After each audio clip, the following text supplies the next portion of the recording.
two different levels. I am a mature adult woman who has gone off to college, had a job, multitasked, and trained people. And these are extremely gentle new learners. Maybe not so much gentle at times, but now we are finishing up our first year homeschooling. And oh my gosh, today you and I, we're going to talk about curriculum. We're going to talk about just how it went, what you can expect, what you don't need, what you do need. And so let's get right into it. Oh, first, before that, I have, like I said earlier, this channel is new for me. So I'm a homeschool mom. I'm all about it. I'm a stay-at-home mom. I have a small business, and I've also, at a point in time in my life before this, I worked 2 jobs to put myself through nursing school. I had our first kid in nursing school, and I still graduated at the top of my class. I've paid off over $45,000 of debt, lost over 20 pounds and kept it off, had dreams of purchasing real estate. I've done that too, and I'm now managing real estate, which allows me to make some money and stay at home and learn the business that I want to be in. So this channel is going to reflect that. Like I said, it's early, and so the channel is going to reflect homeschooling. It's going to reflect my stay-at-home mom life and also the business ventures that I'm in and just the journey of me. So if you're interested in things like that, stick around, like, comment, subscribe. Tell me what you're most interested in, but let's get into today's video. Okay, where do we start? I don't know. I'm always like this. But today I want to speak a little bit more directly to my homeschool community and to anyone who is looking to homeschool. Just about like this is our first year. We are coming, I guess we've technically ended it, but whatever. We're finishing up our first year homeschooling, and I want to talk about those years before. So I mean, not all the years before. Like, I don't want to take you down something like total rabbit hole, but anyways, it's here. Let's just go. So when I first thought about homeschooling, I was excited, super excited, scared, and lost. I did a ton of things to try to prepare myself. One being, I worked with my kids when they were like 2 and 3. With like their ABCs and like their 1, 2, 3s, and not just sporadically. As they got a little bit older, maybe like 3, definitely 4, I started to be more consistent to where like maybe around 3 years old, it was a little more intentional every day, brushing our teeth, using our ABCs, and doing anything we would just routinely add in counting or talking about shapes. And so I did that to prepare myself for a lot of things. Seeing how quickly my children learned, it helped me see what and which ways they learned best, being if it was just like adding it with brushing our teeth, did that help them catch on? If I got some random posters and just stuck them on the wall and started going over, did they like to sit down and do stuff, or did they like to touch just the random things around our house to learn about shapes? And so that helped me just kind of understand like childhood development, because I was extremely interested in homeschooling my kids, teaching my kids, which I don't take lightly at all. Something else that it kind of got me prepared for, and this is more so if your kids, you know what, it can be for any age, because as I think about it, I think, okay, my kids were really young. They didn't go to daycares. I worked, whatever, but I've had them with me since they've been here on this planet. And so I felt like I was able to take that time, and we were able to, I knew what age they were going to be starting school. And what I mean to say is this is going to work no matter, take these preparation steps no matter what age your kids are. I now honestly believe that if my kids were in eighth grade at school somewhere, and then I got in the know and the same kind of passion, and I wanted to get ready to take them out of school that year, I would plan. So if I knew when they go into 9th grade, we're going to try to homeschool, then I'm going to plan how I talk to them, when I could sit down with them, just all kind of things to fill it out. So I think that's really important. No matter if you have babies and you plan on homeschooling them when they're in kindergarten, or if they're currently in school and you're really considering homeschooling them. I like to practice, because I don't want to just start on day one. It's just like, oh gosh, we have no idea what we're doing. I've got no idea on my patience level. And so I practiced with them when they were like 3 and 4 years old, just the little stuff. It also helped me, even though we didn't have a curriculum at that time, we would get workbooks. And so I would sit down, we would do like coloring pages or coloring in the lines, or maybe like some 1, 2, 3 books and stuff like that we picked up from Target or Dollar Tree or Walmart. What that also helped me with was my patience. It helped me to understand that We're in two different levels. I am a mature adult woman who has gone off to college, had a job, multitasked, and trained people. And these are extremely gentle new learners. Maybe not so much gentle at times, but they're new learners. And so I needed that space to not feel stressed on like some kind of societal timeline of what they need to know. I needed to be able to safely test out how long do they go with when they're learning or coloring pages or whatever they're doing or learning before they fatigue, and how many breaks do I need, and when is it best for me to do this with them, morning or night. And so there were so many things that I did to prep myself before just going in to homeschool my kids, because like I said, I am just really serious about it. And aside from like going to YouTube, which is super helpful because YouTube helps with the excitement.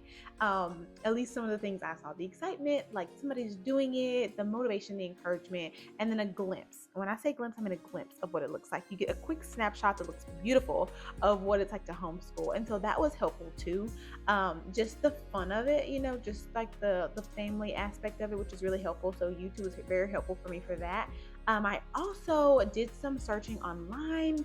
Maybe a lot of states, or at least in my state in Texas, I found tons, maybe not tons, but I found several websites where there was like big organizations and like parents go off to in the summertime and like go to these conferences where they talk about homeschooling. And I really thought those things were helpful. I could even just draw so much strength from searching it, finding it, like knowing there were dates and knowing that there was a strong community. So that was something I did as well. I also, guys, went to elementary schools. I went to elementary school in my area, and I called elementary schools in my area to see what time, when school was starting and what resources and what the kids will be learning, just to prep in whatever way I could to homeschool my kids. That was the beginning. It was full of, like I said, excitement, being scared, being lost, and trying the best I could to prepare myself, to help myself so that I can help my kids. And this is going to really prepare you as much as it can. So first, let's talk about curriculum. Get you a curriculum. Maybe I would say look at 3 to 5. Okay, like look at 3 to 5 seriously. If you're doing some online searching as far as videos, as far as then going to the website, looking at the reviews, look at 3 to 5 different curriculums in the areas of like math and reading, science if you want, and social studies. Look into 3 or 5, because then it helps you get what's the common thread here, and then what are they offering that's different. Okay, they're all kind of teaching sounds, they're all teaching numbers, but what's the approach? And so that's, I think, the biggest takeaway from when it comes to curriculum, homeschool curriculum, is you want to make sure that when you look at these 3 to 5, you can easily rule out, okay, this one just sounds fun. It doesn't actually sound like it's got anything structural in it. So 3 to 5 is good, so you can get like what's necessary for like the different grade levels. But then when you get into those top 3 or top 2, you will start to see a lot of the information is the same. It's really going to come down to how the curriculum is going to be about you in the beginning, because your kids are small and you're going to test it out. So you're going to see what's the style. Is it fun? Is it engaging? Or is it serious and straight dry, like straight to the point?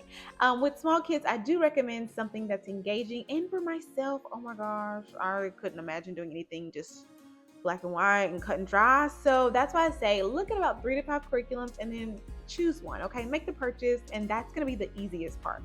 Let me tell you. Okay, it seems like it's the hardest part, but it's literally the easiest part. 3 to 5, look, do your research, maybe for a month or something, and then move on to the next step. Okay, so the next thing that I want to talk about is groups, because it seems like socialization comes up with your family lightly or seriously. It comes up in random conversations. You can just overhear it online and lots of other places. Put your kid in some kind of sport, a sport or a team. Teams probably are better than just like a lesson, but put your child in something like that. I think it's going to be help them more developmentally than just jumping into co-ops, because I didn't want to get tainted with this. I don't want to call it a cult, but like my goal for homeschooling is not to make my kid like educational wise ready for Harvard or MIT. My goal as a homeschooling mom, and everyone's reason is going to be different, is to develop my children's character and their own level of confidence and skills, so that they will be in the driver's seat of their own life, to where if they want to go to Howard, Harvard, MIT, or anything in between or above, they have the character, the skill and the confidence to do that for themselves. Just about like all of us, even if you go through a traditional schooling system, or private or homeschool, you learn what you need to learn, but then we're also different. And then it's our level of skill, our level of confidence, and our level of character that ultimately lands us in whatever field we choose. And so that's my goal. And I didn't want to get so caught up in going into, at least right away, homeschooling groups and getting stuck in like a cultish mindset or like a curriculum. And I'm not saying that co-ops are bad, but if you're just like, it's so new, especially for us, it's so new. Um, just kind of edging our way in, right? And really understanding who we are, why we're doing it, so that when we do join groups or join organizations or join teams, we know who we are and why we are there as best as we can. So that's my takeaway on co-ops and socialization. Go to church if you go to church, and if you don't go to church, or have a deep, healthy spiritual practice that you can take your children along that journey with you on. And they'll meet people there, you'll meet people there. Join a team sport or music or whatever for your kids, and then you got your curriculum. And so I think you will find your way when it comes to that. But that's going to be like the easiest piece of advice that I can give when it comes to. So next, mama or papa, is your schedule. So here's the thing, like I said, when I was telling you that like this channel is about the evolution of me and my journey as a stay-at-home mom, I've gone to a college educated registered nurse, homeschooling my kids, now owning a business. Here's the thing, I like being productive. I like having a schedule. I like checking things off.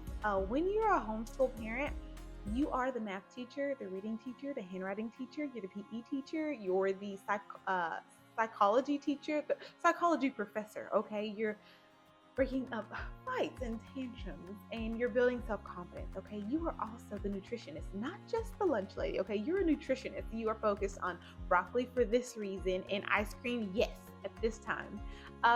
So what I will say about that is, for the most part, it's just you. So trying to fit yourself into a traditional school schedule is likely not going to work. I kind of knew that going into it with the little bit of prepping that I did when my kids are much smaller, but I still didn't have a really good understanding. And what I mean by schedule is, we started our homeschool out as 4 days a week, which I'm glad we did. Monday through Thursday, that's all we need.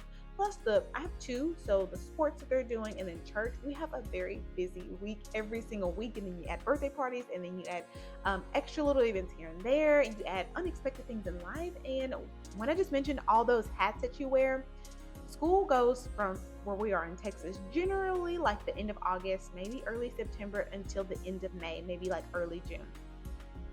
So they're going all in, right? From August to May or June, right?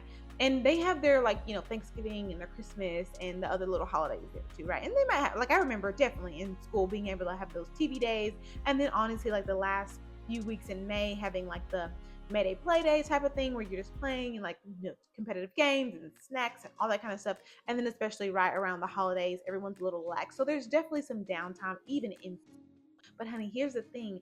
You are the only person, so you're going to definitely need just a little bit more of a revised schedule. So even though we only do homeschooling 4 days a week, it's important maybe every 5 to 6 weeks to have some very soft weeks to where you're not doing your curriculum. You're still engaged in learning, but you're doing it in a way to where it's kind of not passive, but it's not pulling the books out and sitting down and really structured. You can utilize your TV and maybe like 45 minutes to an hour of something informative there. You can go outside and take a journal with you and pick up leaves and talk about them, and go volunteer to pet like a ASPCA place, or get out of your home, get out of the books, and then just have that soft week. Take a little more time around Christmas, or whatever your favorite holiday is. You're going to need a lot more time to, like, I don't know, just learn. You're going to have to find ways to, yes, do your curriculum, but to give yourself a break to where your day is not like waking up, getting yourself ready, doing the lessons. Because guess what? You don't really have an off button. It's getting ready to be summer here, or it is summer. I don't really know, but we're nearing the end of our homeschool, and we are still going to be doing homeschool. My goal is to do year-round homeschooling, so we're not going to be bye, we don't see anyone again for 3 months, we're still going to be doing our lessons. So I had to get comfortable with the idea of like, it's okay to like every 5 to 6 weeks to take a week and just kind of learn in a passive way, or spend a lot of time reading stories that week, or watching movies that aren't so animated, that are more realistic but that have deeper storylines, or watching documentaries on animals or weather. Those are still really, really enriching ways your children are going to learn. And ultimately, here's the takeaway from our first year homeschooling. Like I said, when I started, I was excited, lost, and a bit scared. And what I'm taking away from now is, oh my God, my why is even stronger than it was before. Like I said, it's about developing the character of my children, helping them develop skills and confidence to be able to tackle not only the goals and careers that they might want to achieve in life, but themselves. And so that's what my focus is. And guess what? With all of that, and you will have unexpected things. You'll have unexpected sicknesses, you'll have unexpected emergencies, and you'll have to learn to be flexible. And when you have your curriculums and when you have your downtimes and all of your routines, and the emergencies come up and the unexpected come up, and your children are still retaining knowledge, and they're still excited, and they're still thriving. Oh my gosh, it's a breath of fresh air. So here's the thing: do what you can, love your kids, have a routine, help them as best you can. And for us, like I said, I want them to be able to go as high or wherever they want to in life. But my focus as their homeschooling mom for this portion of our journey together is focused on character, confidence, and skills. And skills can get really in depth, right? Like there is technology skills that they can learn, and there are architectural skills that they can learn, there are nutritional skills they can learn, and baking, and just all these things, and social skills and selling skills. And so yes, character, skills, and confidence. And then make sure, of course, like I think the biggest takeaway too is where curriculum goes is, in the beginning, I was like, oh my gosh, I need a curriculum for math, reading, science, social studies, technology, like a computer course. And so what I've learned is the focus for me is handwriting, math, reading. We are all in on those. And then when it comes to science and social studies, even our reading and our math pick those up, and then we talk about them at least once or twice a week. We always have educational videos going on, and so those things we're picking up a little bit more passively. As my kids get older, we'll get a little heavier, not a little, we'll get heavier into those. But our focus this first year has been math, reading, handwriting, with the introduction of science and social studies. And I say introduction because I'm stuck in thinking that it's this McGraw-Hill textbook version of Introduction to Science. But in all actuality, we plant seeds, we grow flowers, we eat and talk about the foods that we put in our body. I graduated as a registered nurse, and so we talk about the anatomy, we talk about the emotions, we talk about psychology, we talk about anatomy and physiology. So in all actuality, they are already getting immersed in science and social studies. But just for like a more formal sake, we will add those things on as we go. But I just wanted to share that, just things. We survived our first year of homeschooling, and I want you to too. You really won't know it all until you get in there. So get in there with your kids, do as best as you can. You're going to do as best as you can, and guess what? They're going to be doing the same thing. So it just helps to have that empathy, that grace, and that consistency. Let me just do a quick update. So to my homeschool subscribers, I'm still here. I'm still homeschooling my kids. However, I just do a lot more than homeschool, and I don't want to get segued or like tunneled into one specific thing. Like who knows, maybe that'll change, I don't know. But I do a lot more that I want to share, and so that's what my channel, it's sort of new, and so the channel is evolving and diversifying with me. Oh, also, you can visit my website, notanotherperfectmom.com, for more. And I've got a new goal, which is to upload a video every single day from now until the end of July. So I'm just all about like staying with goals and tasks, and I just like to be productive and whatever. So self-discovery, right? Anyways, thank you guys so much for watching today's video, and I will see you in my next one. Bye.